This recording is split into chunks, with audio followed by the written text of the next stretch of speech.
Alright guys, we're going to review how the sun works again.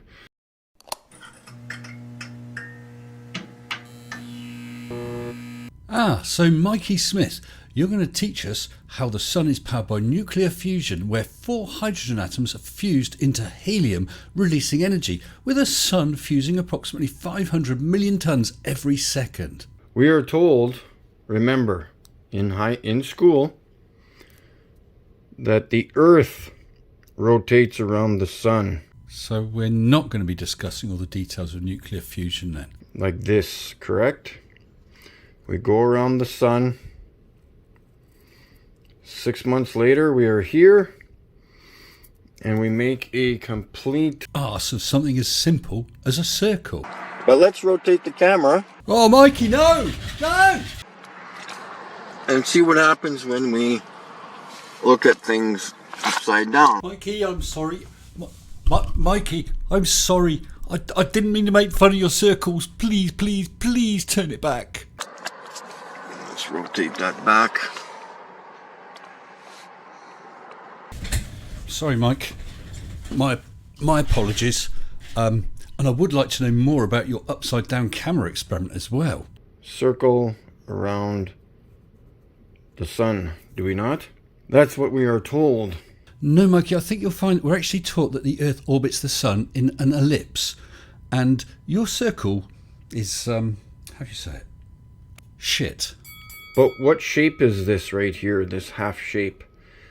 As the sun, as we go supposedly around the sun. Well, I guess you're going for a semicircle. This is a C shape. Or perhaps not. So if we were going this way, around the sun should be making this kind of shape in the sky. Now, I don't wish to appear churlish, Mikey, but one does feel a churl coming on. It appears that you have confused the movement of the sun from sunrise to sunset within one day with the apparent position of the sun over half of the Earth's orbit over 6 months.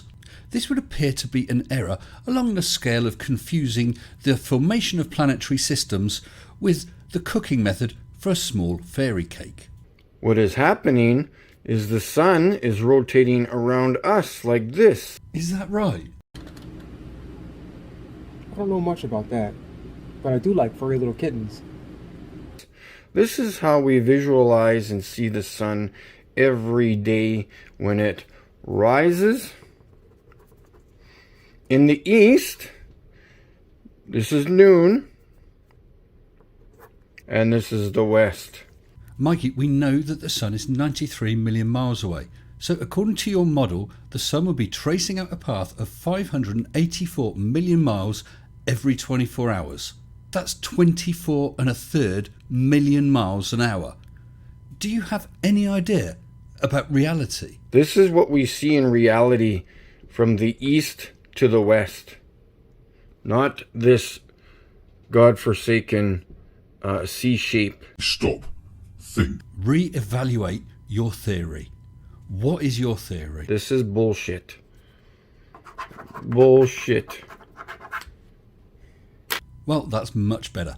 Why don't you now show us your upside down camera experiments? Mikey Smith horizontally opposed and his amazing upside down camera experiment. Oh, bugger. Alright guys, we got a good video here. This is my 3rd time trying to film it. Well, if it's taken you 3 attempts to film this footage, it's only fair if we really devote our attention to you. Go ahead, sir. We will be rotating the camera to view the sky on the bottom. Excellent. Thank you for the warning, Mikey. I have screwed my chair to the floor and I'm wearing my upside down experiment safety belt. But let's rotate the camera and see what happens when we look at things upside down, like if we were at the bench at the park. Well, I'm not sure what the bench at the park has to do with it, but if you really wanted to film the sky, couldn't you have just pointed your camera up a bit?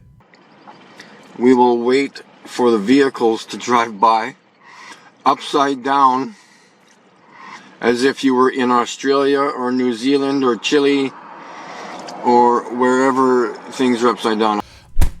The sky, as we see right now, is below us. because we're standing on the sky, right? Did IQs just drop sharply while I was away?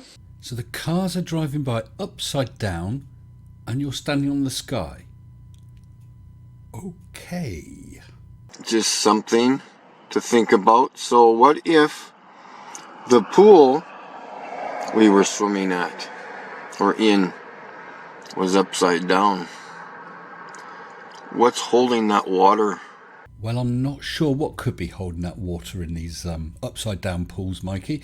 What I do know is if you ever try and eat marshmallows, please find a responsible adult to cut all the sharp corners off first so you don't hurt yourself.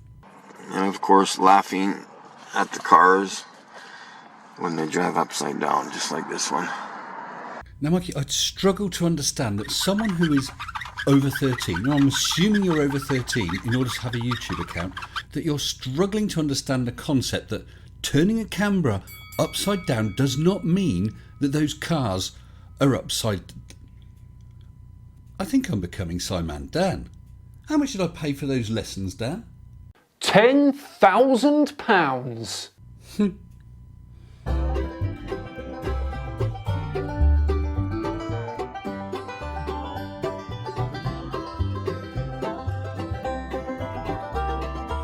Critically think and ask questions. What is going on here? What am I viewing?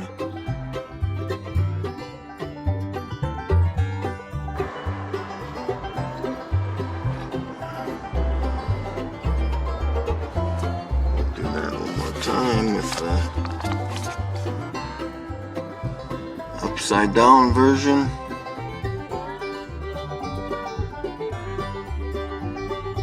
What is going on here? What am I viewing?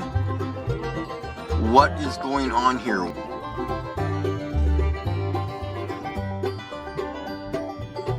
Of course, the flat horizon.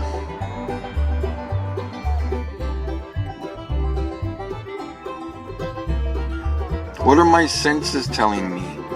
Ask all these questions. Why does it look flat?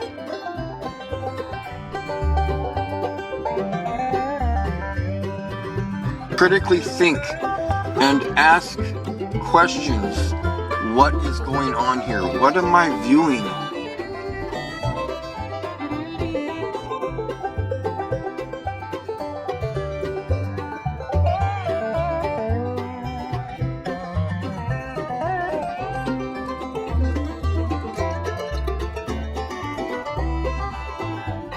Ask all these questions.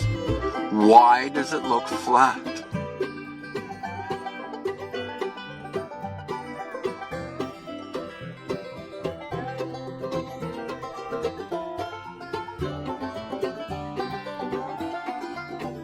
Literally sit there for 10-15 minutes and critically think and ask questions. What is going on here? What am I viewing? Okay? What am I looking at? Good morning. These words come with a storm warning. Better batten down the hatches, grab some matches and brace yourself for a long day of misery. YouTube has given me the power to reach up into the sky and show you all that we live on the ball. I bring you science that's comprehensible. Your view is indefensible. You're reprehensible. No, I'm Mr. Sensible. When I was young, I never thought I would be here to see this. A pile of random nonsense dressed up as bullshit. Your ignorance would be the death of us all, like running head first, full speed into a wall. You could always read a book, buy a telescope, set it up and take a photo of the moon, or just be a buffoon. I send you in a balloon up to the stratosphere, age 3.